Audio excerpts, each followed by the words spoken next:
Uma noite, um amigo meu me ligou e disse: África, você tem que vir aqui ouvir essa música. Eu gostava de música house.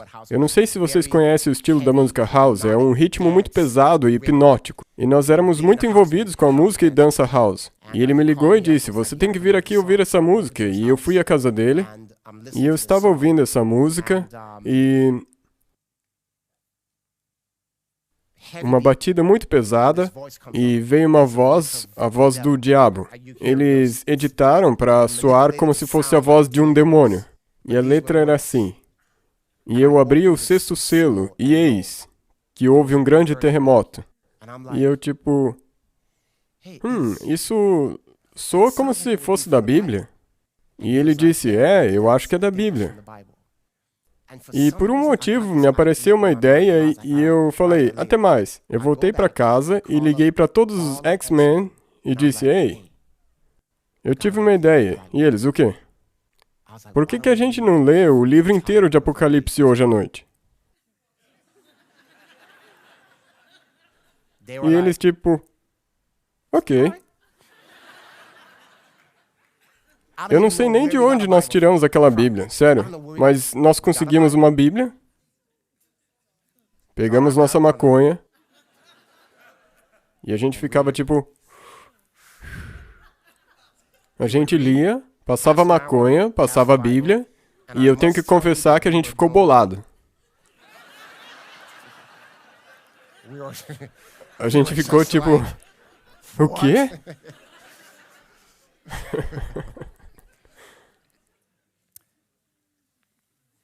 E depois de algumas horas, nós tínhamos lido o livro inteiro de Apocalipse, e a gente disse: sabe o que vamos fazer? Vamos começar a colocar as letras de Apocalipse nas nossas músicas. Isso vai ser nossa nova parada. A gente não tinha ideia do que estava falando, mas Então daí, nós entramos num show de talentos na Universidade de Howard, em Washington, D.C., 40 concorrentes, e desses 40 concorrentes, nós ficamos em primeiro. E tinha uns olheiros lá, e eles disseram: ei, grave um demo, nos arranje um demo, e nós vamos levar para Nova York e ver o que podemos fazer. Então nós produzimos o demo, e se eu me lembro corretamente, dentro de 6 dias, nós já tínhamos um contrato de peso com a gravadora EMI Records, de Nova York. Um contrato para 8 álbuns, de $1 milhão. E a gente, tipo, certo, nós estamos feitos. É hora de... Então, o nosso grupo de 4 amigos, nós tínhamos adicionado um a mais quando chegamos na faculdade, nós largamos a faculdade, e lá fomos nós para Nova York. E muitos dos X-Men também largaram a faculdade junto com a gente. Porque quando nós conseguíssemos contrato, também conseguiríamos contratos para eles. Então eu quero que você imagine, tipo, 20, 30 caras com dreads. E a propósito, eu mudei meu nome mais uma vez. Eu não mais era o África. Agora... Qual é o seu nome, cara?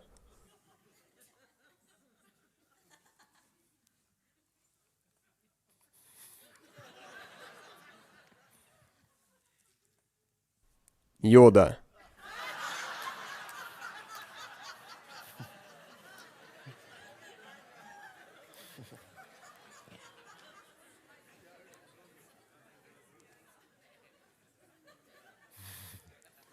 Com dreads ruivos e compridos, uma barba ruiva comprida, com um cajado.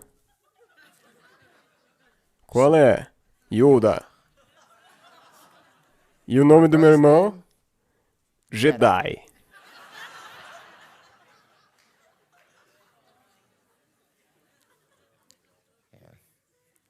E o nome do nosso grupo? Boogie Monsters, os monstros do Boogie. Nós éramos muito ecléticos. E a nossa música era tipo como que... Não era música de gangster, mas era, sabe, muito abstrata. E vocês estão provavelmente... ok. Então, lá vamos nós para Nova York. E agora a gente estava tipo, conseguimos. Sabe, nossos pais não queriam que a gente largasse a faculdade, mas nós largamos. Nós dissemos, mãe, pai, é um contrato de 1 milhão. E eles disseram, vocês têm 6 meses. Se não der certo, vocês vão voltar. Ok, sim. E lá fomos nós. E pensando, nós não vamos voltar para a faculdade. E nós chegamos em Nova York e estávamos agora vivendo a vida.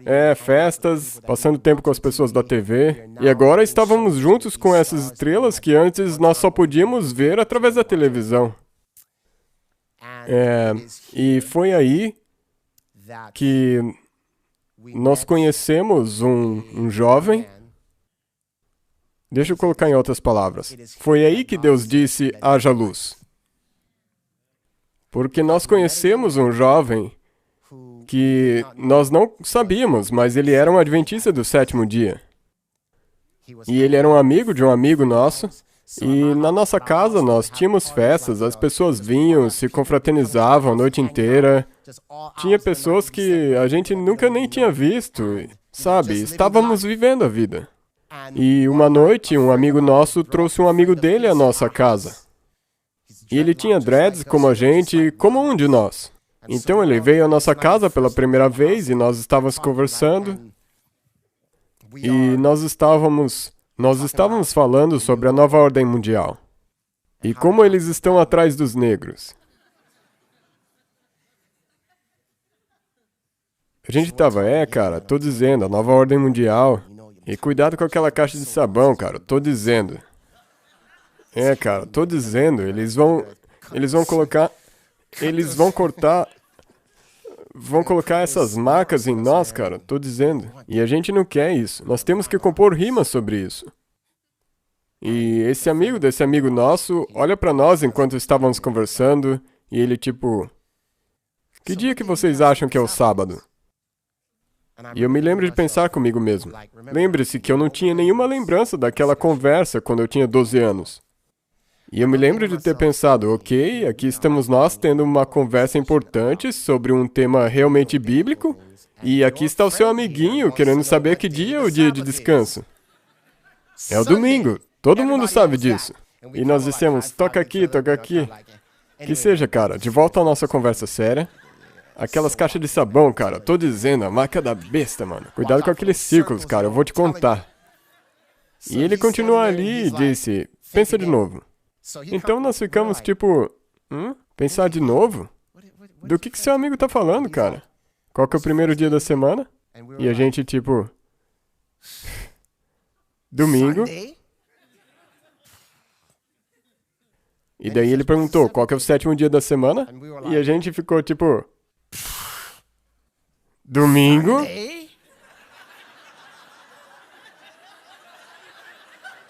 1, 2, 3... Não. 1, 2, 3, 4... E a gente tipo, peraí. Então, este cara, a partir da memória dele, começa a explicar para nós Daniel 7, o leão, o urso, o leopardo, o dragão, os 10 chifres, o pequeno chifre, querer mudar os tempos e as leis, e nós ali sentados, e deve ter levado de 3 a 4 horas, e nós nunca tínhamos ouvido nada como isso antes. E a gente tipo, o que você acabou de dizer? O Espírito de Deus pairava sobre a face das águas. E Deus disse, haja luz. Eu nunca tinha ouvido nada como... Eu era cético de todas as religiões. Isso é tudo uma invenção, você é o que é porque nasceu lá. Muçulmano porque nasceu num país muçulmano. Cristão porque nasceu num país cristão. Então, essas coisas aí, não.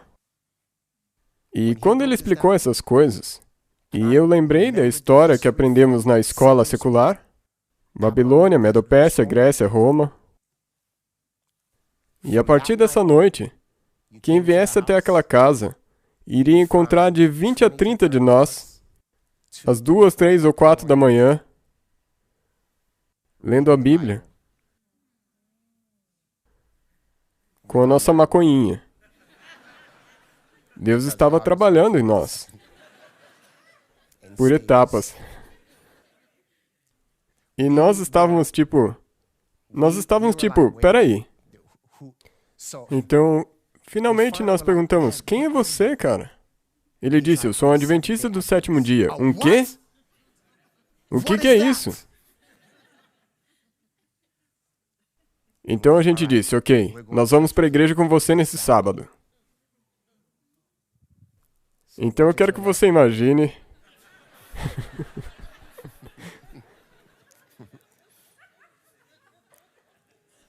20 desses caras com dreads no cabelo e com aquelas calças caindo, mascando chiclete e com aquelas bengalas de hip hop. 20 de nós. Entrando numa igrejinha pequena lá em Laurelton, no Queens. Vocês deviam ver a cara das pessoas.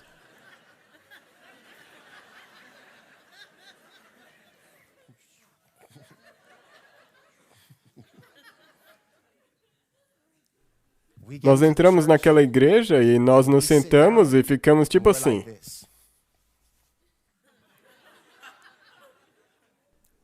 E o pastor começa a pregar. Amados, lembrem-se de que o sétimo dia é o sábado.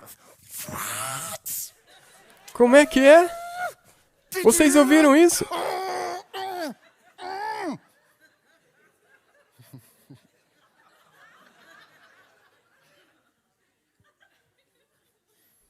Amigos, lembrem-se de devolver os dízimos. Os dízimos! Uau! Isso foi profundo! Vocês ouviram? Malaquias 3! Onde que é Malaquias? Malaquias! Uau! Isso foi profundo! Eu nunca ouvi nada como isso antes! Dízimos! Nós temos que alertar o mundo!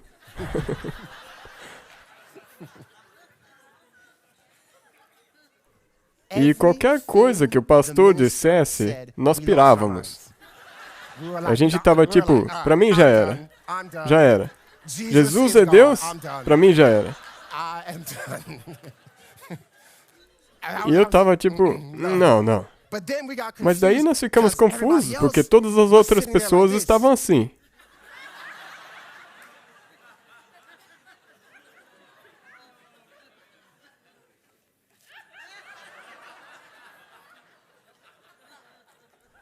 Mas nós estávamos... Não, peraí.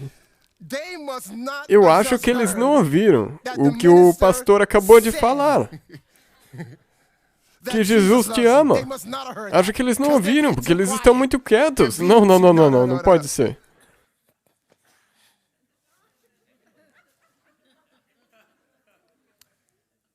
Isso foi há 20 anos atrás.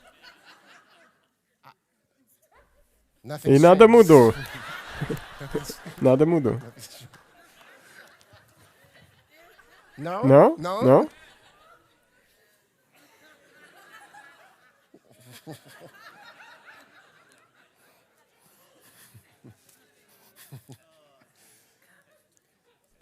Pessoal, existe algo relacionado a crescer com a verdade quando ela se torna para você tão conhecida que você perde o fogo. Isso não tem que ser assim. Não tem que ser assim. Deus não estabeleceu um sistema onde as pessoas que vêm de fora ficam naturalmente mais empolgadas do que as pessoas que cresceram na igreja. Você pode ficar empolgado mesmo sendo criado na igreja. Você pode ter a sua experiência mesmo sendo criado na igreja. Mas eu digo que para mim foi como que... Ok, por que eles não estão gritando? Por que é que eles não estão pirando? Por isso que ele acabou de dizer? Eu nunca ouvi nada como isso. O que está acontecendo? Eles estão vivos? Deixa eu contar. Nós não sabíamos que o Adventismo do sétimo dia era uma igreja. Nós apenas pensamos que esse cara, esse nosso amigo, talvez era um profeta. Ou talvez que ele era o próprio Jesus, porque a gente estava tipo, mano, ninguém conhece a Bíblia como esse cara. Ele deve ser o Messias e nós somos seus discípulos. Não mexa com ele. Mexa com ele para ver o que vai acontecer. Porque a gente não sabia, sabe? A gente estava tipo, quem conhece a Bíblia como esse cara? Ninguém. Ninguém. E daí a gente tipo, ele faz parte de um movimento, os Adventistas. E daí a gente tipo, ok. E deixa eu contar. Ah, cara. Então, nós ficamos tão empolgados que nós, tipo, nós vamos pegar as 3 mensagens angélicas e colocar nas nossas letras de hip hop. Então, aí nós começamos a estudar por conta própria e acontece que tinha uma livraria adventista perto de nós, na mesma rua. Na mesma rua. E aquela loja de livros adventistas se tornou minha segunda casa. Porque eu ficava, e aí, o que mais, o que mais, o que mais? Então agora nós estávamos, ok, certo, certo. Nós já sabemos o que vamos ser. Nós vamos ser os mensageiros do hip hop do mundo. Então nós estávamos numa casa noturna e fazendo um show na sexta-noite. Vocês perderam essa parte. E nós no clube, nas casas noturnas, e a gente cantava com mochilas. Então, sabe, a gente fazia o show e tal. Então lá no meio do show nós parávamos e fazíamos a pergunta: quem quer saber quem é o homem do pecado? Joga a mão pra cima! E todo mundo levantava a mão. Todo mundo levantava. Então a gente abria a mochila, pegávamos os grandes conflitos e começávamos a jogar pro público. E as pessoas, tipo, dá meu livro! Eles estavam brigando pelo livro. Daqui que é meu! Tipo, vocês precisavam ter visto as pessoas naquelas casas noturnas, brigando pelos livros do grande conflito. Vocês não gostariam? Vocês não gostariam que fosse brigando? É meu! Sabe, com uma garrafa de álcool numa mão e dá isso aqui! A Bíblia diz que nos tempos de ignorância, Deus dá uma fechada de olho. E Deus, acho que estava no céu, tipo...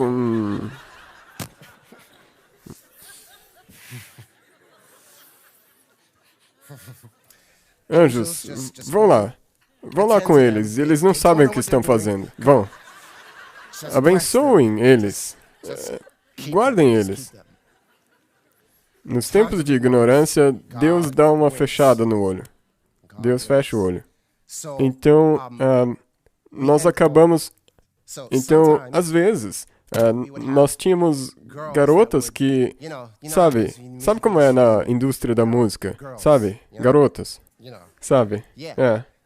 E às vezes, sabe, depois do show, sabe? Ei, podemos ir pro quarto com vocês? Você quer ir pro quarto conosco? É, ok. Você pode vir pro quarto com a gente.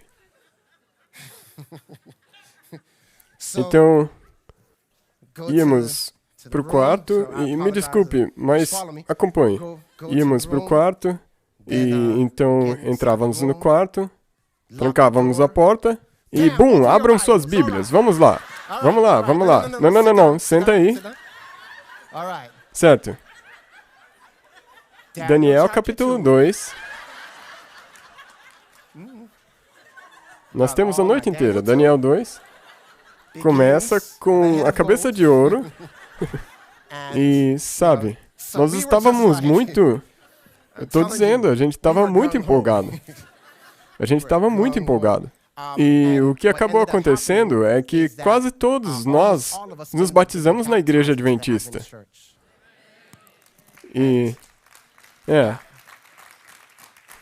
Então, nós estávamos tipo, é isso, mano, é isso.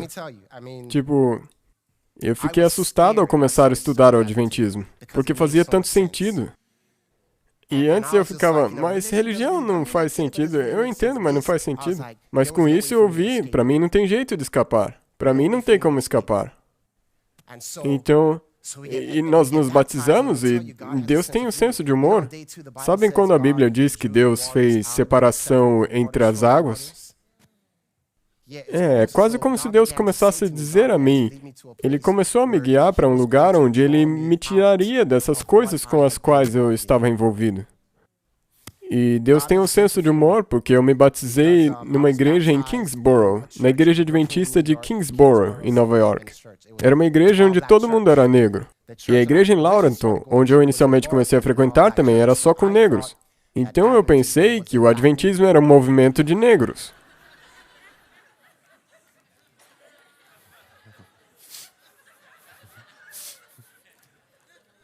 Então, eu me lembro quando eu encontrei pela primeira vez um adventista branco e eu tipo, uou! O evangelho está sendo pregado pelo mundo inteiro! Yes! E eu tipo, dá pra notar que esse movimento é poderoso quando um branco entra para uma igreja de negros. Dá pra notar. O quê? E eu tenho certeza que aquele adventista branco olhou pra mim e pensou, qual que é o seu problema? É. Então, cara, sabe? Uau. Eu nem sei que horas são. Eu nem sei por quanto tempo eu já falei. Eu nem terminei meu testemunho. Acho que a culpa é dessa touca. Acho que é a touca. O quê? 10 minutos? Uau, isso é cruel. Desculpa. As crianças? Ah, as crianças. Vamos fazer isso pelas crianças. Uau. Agora eu vou gastar os 10 minutos pensando no que eu tenho que falar. Ok.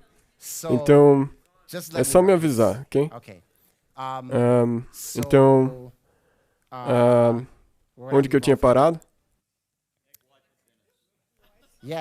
Sim. Adventistas brancos, movimento negro, sim. Então, um dia nós recebemos uma carta de um fã, de uma pessoa que disse, ei, eu aprecio o que vocês estão fazendo, sabe, vocês estão falando de Deus e tudo mais na música, mas a Bíblia diz que a luz e as trevas não podem ter comunhão. E como é que vocês podem se chamar de monstros do bug e dizer servir a Deus? E nós rimos da carta e olhamos para a carta e pensamos, que cara é esse?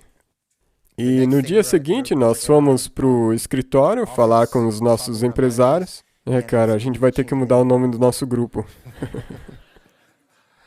E ele disse, não, as pessoas já conhecem vocês por esse nome, nós não vamos mudar. E eu me lembro que foi nesse momento, quando eu percebi que, ok, Babilônia vai te permitir. O mundo, deixa eu dizer dessa maneira, só vai te permitir ir até certo ponto, se você realmente quiser se posicionar por Jesus. E eu me lembro que naquele momento eu pensei, isso não vai durar muito. Isso não vai durar muito, não. E eu me lembro de ficar frustrado, porque a gente estava nas casas noturnas e distribuindo grandes conflitos e tudo mais, e nós ficávamos, tipo... Digo, literalmente, nós ficávamos tipo, saiam das casas noturnas. Deixem as casas noturnas, sabe? Se Deus viesse hoje e vocês estivessem aqui, o que aconteceria? Sabe? É o sábado.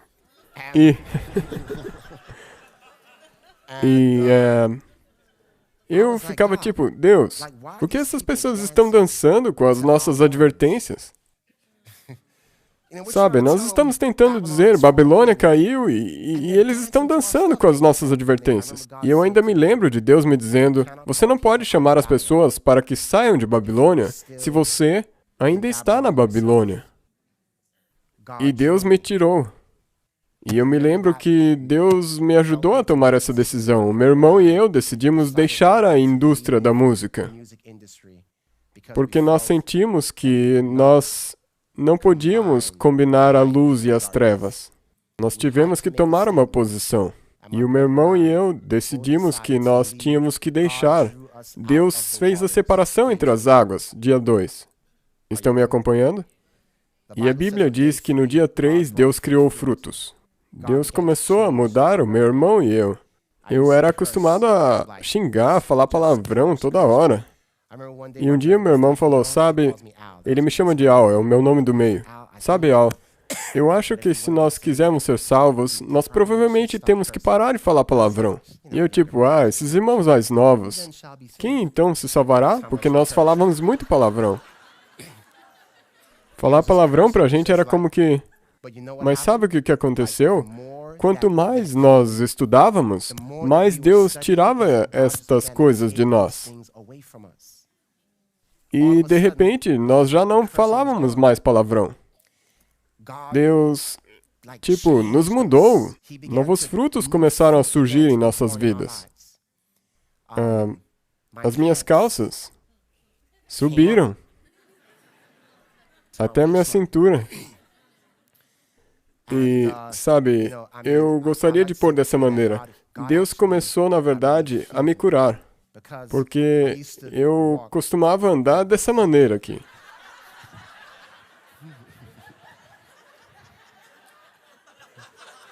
Como se tivesse algo de errado com a minha perna. E quando eu entreguei minha vida ao Senhor, eu pude andar direito de novo. Eu consegui andar normal. É como se tivesse sumido. Foi embora. Deus nos mudou. Ele mudou o meu palavreado. Ele cortou. Eu cortei todos os laços. E eu acabei indo trabalhar no supermercado e ganhando R$5,50 por hora, de um contrato de $1 milhão. E meu irmão começou a trabalhar para o governo, segurando essas placas de pare e em construções. E as pessoas o reconheciam e, ei, esse não é o Jedi? Jedi? O que você está fazendo aqui? E as pessoas vinham no supermercado e me viam e, Yoda? E nós orgulhosamente dizíamos, sim, nós desistimos daquilo por causa de Deus. Nós não tínhamos vergonha nenhuma. Nenhuma vergonha. E no dia 4, a Bíblia diz que Deus criou os luzeiros, o luzeiro maior e o menor. Deus trouxe nova luz à minha vida e o luzeiro maior, a palavra de Deus, a luz menor, o espírito de profecia. E eu digo, quando eu comecei a ler o Espírito de Profecia, para mim foi moleza. Ela é profeta. Foi assim. Foi assim. E eu comecei a estudar a Bíblia, a luz maior, eu comecei a estudar a Bíblia como nunca antes. E eu passava horas e horas e horas estudando. Um pouco de contexto para vocês poderem entender. Quando eu comecei a estudar a Bíblia, eu não tinha ninguém para me dizer, tipo, ok, é assim que você deve estudar a Bíblia. Então, eu tinha, tipo, essa página totalmente branca. E Deus, eu creio que falou comigo na minha língua. Um artista de hip hop sempre está tentando encontrar uma nova maneira. Ninguém quer dizer algo que alguém antes já disse, eles chamam isso de morder. Não morda. Então nós crescemos com esse conceito, não pegue nada de ninguém, não diga a mesma coisa da mesma maneira. Então nas nossas letras nós podíamos dizer a mesma coisa, mas de uma maneira totalmente única. Então quando eu abri a Bíblia, não era como se eu estivesse tentando ver as coisas de uma certa maneira. Essa era simplesmente a maneira como minha mente operava. Então, Deus me mostrava as coisas e eu pensava, essa é uma interessante maneira de ver o sábado. Essa é uma maneira diferente de ver esse verso. Foi assim que Deus começou a trabalhar comigo. E eu não sabia na época, mas Ele estava me treinando para fazer o que eu estou fazendo agora. Eu não tinha ideia nenhuma, eu simplesmente mostrava, olha, isso daqui que interessante. Eu compartilhava com as pessoas e eles diziam, peraí, como você achou isso? Porque está escrito ali? O que foi? O que foi que eu fiz? Então, Deus começou... Eu estava consumindo a palavra dele dia e noite. E um dos motivos era porque depois que o meu irmão e eu nos batizamos, os nossos pais acharam que nós estávamos loucos. Nós não queríamos que vocês largassem a faculdade, mas vocês largaram e vocês conseguiram esse contrato. Começaram a aparecer na MTV, no Soul Train, e estamos felizes por vocês, mas agora vocês dizem que estão largando disso por Deus? Vocês estão loucos. Nós vamos orar por vocês. E meus pais que nem iam à igreja começaram a orar por nós. E eles começaram a tentar debater conosco o porquê de aquilo que nós acreditávamos era estúpido, tolo e nós éramos parte de uma seita. E por 3 anos eles tentaram nos convencer de que nós estávamos loucos. E depois desses 3 anos eles desistiram e se batizaram. O que me leva ao 5º dia da criação, quando Deus criou os peixes. Jesus disse, me sigam, e eu vos farei pescadores de homens. Pescadores de homens. Sabe, quando eu entreguei minha vida para Deus, e eu estudava e eu orava, Sabe, e Deus começou a fazer...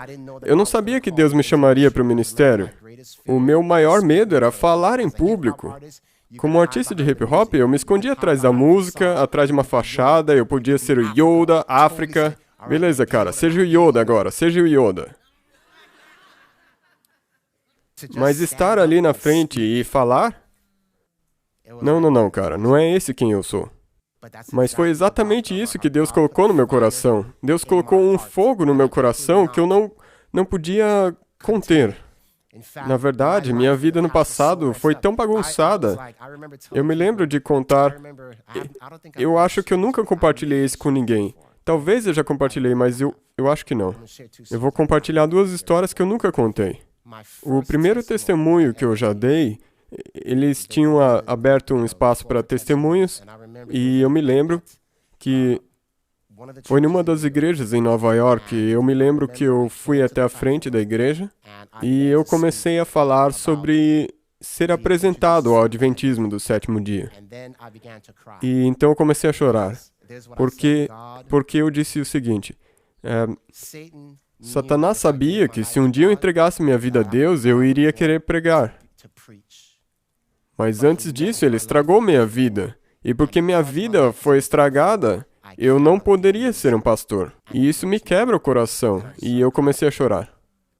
Porque, sabe, eu tinha feito coisas no meu passado que Tipo, pastores têm que ser perfeitos. E então, quando eu desci do palco, as pessoas vieram e me falaram: sabe, irmão, se Deus te chamou ao ministério, você pode ser um pastor. E eu, tipo, como você ousa? Você não acabou de ouvir o meu testemunho ali? Você não acabou de ouvir sobre o passado da minha vida? Como você ousa? E eu, tipo, Mas existia algo que queimava aqui. Algo do qual eu não conseguia me livrar. E eu me lembro de ter ido conversar com o pastor Abraham Jules. Alguns de vocês talvez o conheçam, o pastor Abraham Jules. Eu disse a ele: pastor, eu acho que eu quero pregar. E ele disse: existe outra coisa que você se imagine fazendo? Eu disse: não. E ele disse: se existe qualquer outra coisa que você se imagine fazendo na vida, faça. Mas se não existe nada além disso, Deus está te chamando para o ministério. E eu fiquei tipo... acho que Deus está me chamando para o ministério. E eu deixei o escritório dele pensando, mas minha vida foi muito bagunçada, então eu não vou poder. Alguns meses depois, eu estava num retiro e outro pastor estava pregando lá. E eu não conseguia tirar isso do meu coração, e eu fui falar com ele, e eu comecei a contar todas as razões pelas quais eu acreditava que Deus estava me chamando para o ministério, e todos os motivos pelo qual eu não podia. E ele ficou me ouvindo tipo assim. E eu nunca vou me esquecer, ele disse para mim bem assim: que fazes aqui, Elias? E eu fiquei tipo...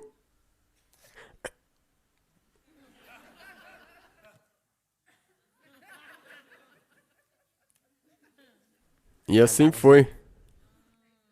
E eu fiquei tipo, ok. E foi isso que me enviou para o ministério. Eu fiquei tipo, certo. Eu não conseguia me livrar daquele fogo. Eu não conseguia me livrar dele. Cara, sabe, eu me sinto mal agora, porque eu me prendi no meu testemunho e... Não coloquem isso no Facebook, ok? Porque eu esqueci totalmente de concluir toda essa história do Vingador de Sangue. Porque vocês ficaram me... E eu, tipo, peraí. Ai, cara.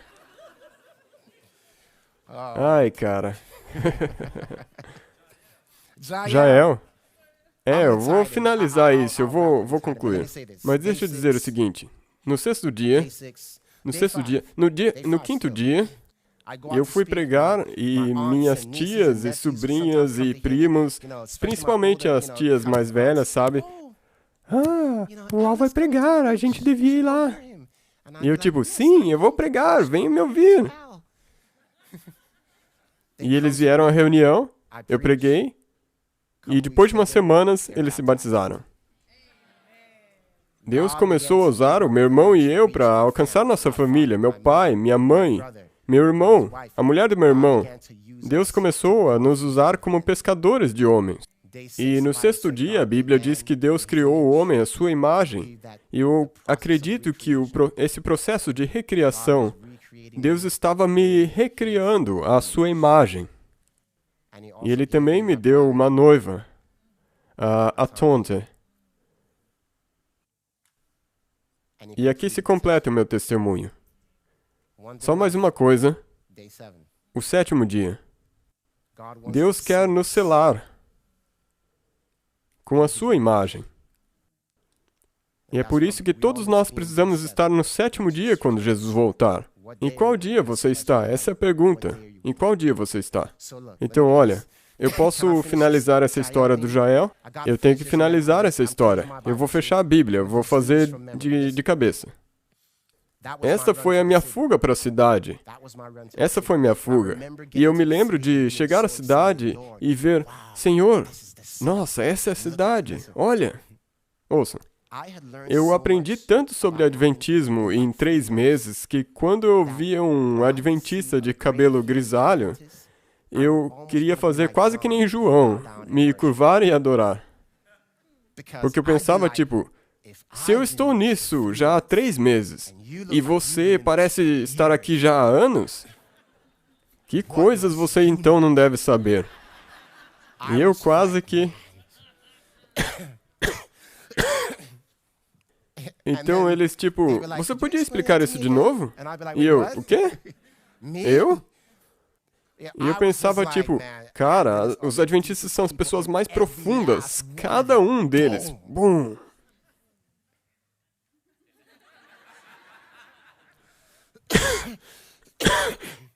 E eu me lembro de ter chegado à cidade, e eu me lembro...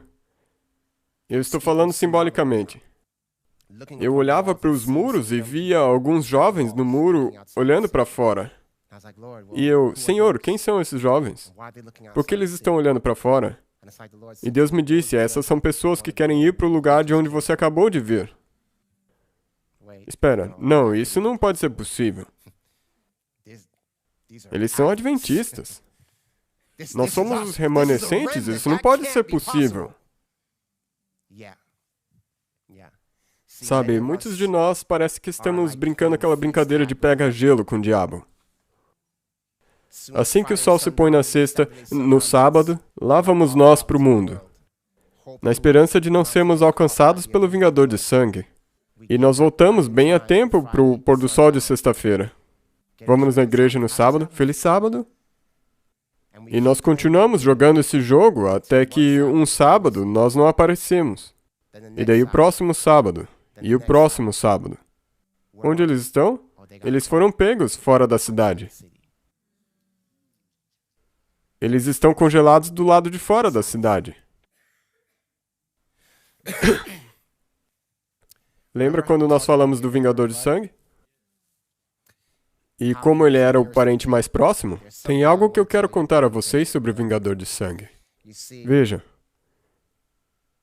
Eu quero que você imagine que você esteja fugindo para salvar sua vida, fugindo do Vingador de Sangue. E você chega à cidade. E, pela graça de Deus, você confessa a culpa e Deus te declara inocente. E daí você começa a falar com Deus. Sabe, Deus, aquela fuga foi uma coisa muito louca, porque o Vingador de Sangue estava bem atrás de mim. E foi meio estranho, porque às vezes eu ficava cansado e eu me sentia como se com certeza eu fosse ser pego fora da cidade. Mas parecia que quando eu corria mais devagar, o Vingador de Sangue também diminuía a velocidade. E daí Deus diz, eu quero te contar algo, filho ou filha. E ele diz, sabe, o Vingador de Sangue, quem é ele? E você diz, é o parente mais próximo, certo? Então, quem você matou? E você diz, Jesus?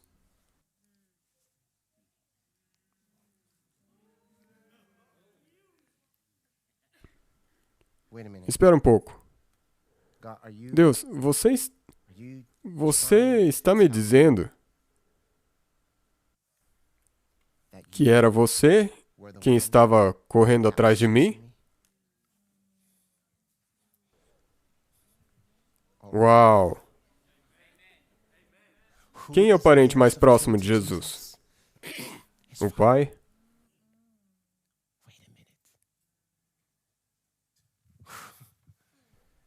Pai, então você era o... Ouçam, amados. Vocês percebem quão devagar Deus tem que ter corrido para conseguir não te pegar? E Deus diz, tipo, ouça, eu preciso que você entenda que eu estava somente tentando te fazer ir para a cidade. Porque de outra maneira você não teria ido.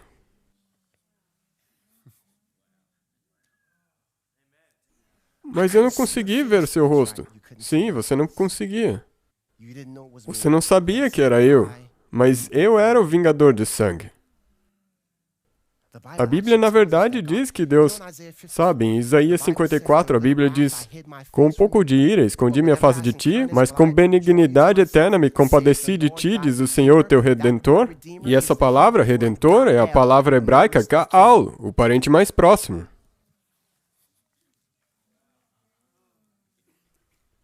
É verdade. A quem o Senhor ama, Ele persegue.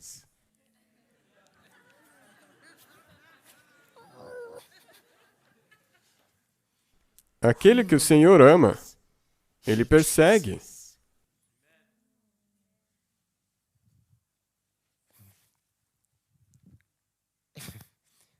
Deus te persegue para que você entre na cidade.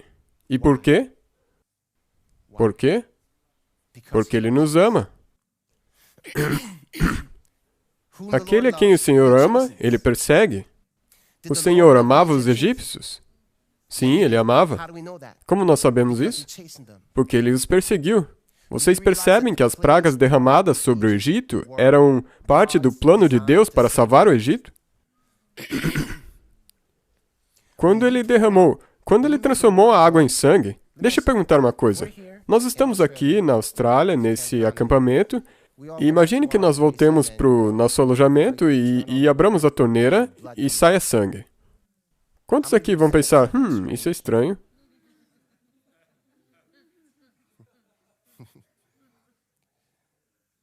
Vocês provavelmente não pensariam isso. Vocês diriam, eu vou dar o fora daqui. É isso que vocês fariam, simplesmente isso. Quando Deus estava derramando essas pragas sobre o Egito, Ele queria que os egípcios desejassem algo melhor. Deus derramará pragas sobre as coisas que você ama, na esperança de que você chegue a um estado de desejar algo melhor. Ele vai fazer as festas se tornarem uma coisa repugnante para você. Os lugares que você costumava amar, de repente você começará, você começa a ver formas de demônios nessas festas e de repente você diz, eu vou dar o fora daqui. É isso que Deus vai fazer. É isso que Ele fez com o Egito. E como nós podemos saber que Deus amava os egípcios? Adivinhe só, quem que foi embora do Egito não foi somente os israelitas, mas uma multidão misturada. Houveram egípcios que disseram, eu quero algo melhor para mim. E as pragas cumpriram a tarefa de causar com que alguns egípcios pensassem, eu vou embora daqui, eu não quero mais isso. Então, amados, é isso que Deus faz com aqueles que Ele ama. Ele diz, ouça, aquele namorado que você tem, eu vou fazer o relacionamento ir muito mal. Aquele emprego, aquela namorada, eu vou fazer tudo isso dar errado. Por quê? Porque se eu não tirar isso de você, você perderá a sua salvação eterna. A quem o Senhor ama, Ele persegue. Você acha que Deus está te perseguindo para te matar, enquanto Ele está te perseguindo para salvar a sua vida? Então, olha só, eu vou finalizar. Eu estou no segundo nível. No final dos tempos,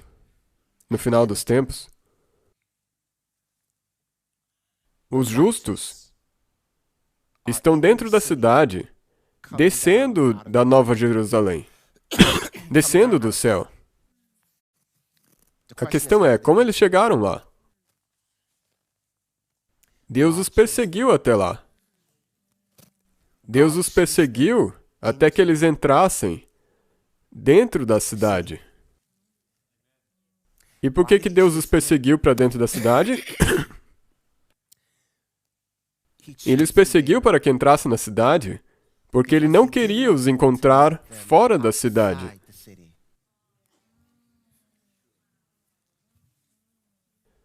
Porque ele sabe que se ele te encontrar fora da cidade, ele terá que vingar o sangue de seu filho. Vocês podem imaginar isso? Deus, o seu Filho e o Espírito Santo estão conspirando para te salvar.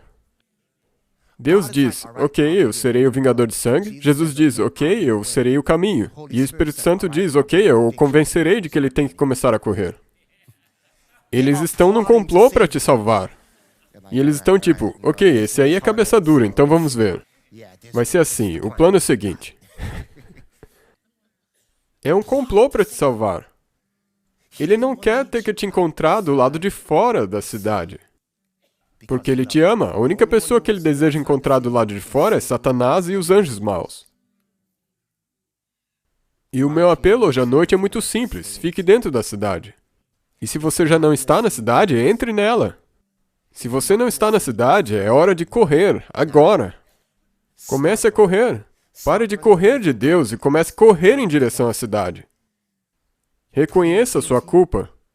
E eu te garanto, Deus irá te salvar.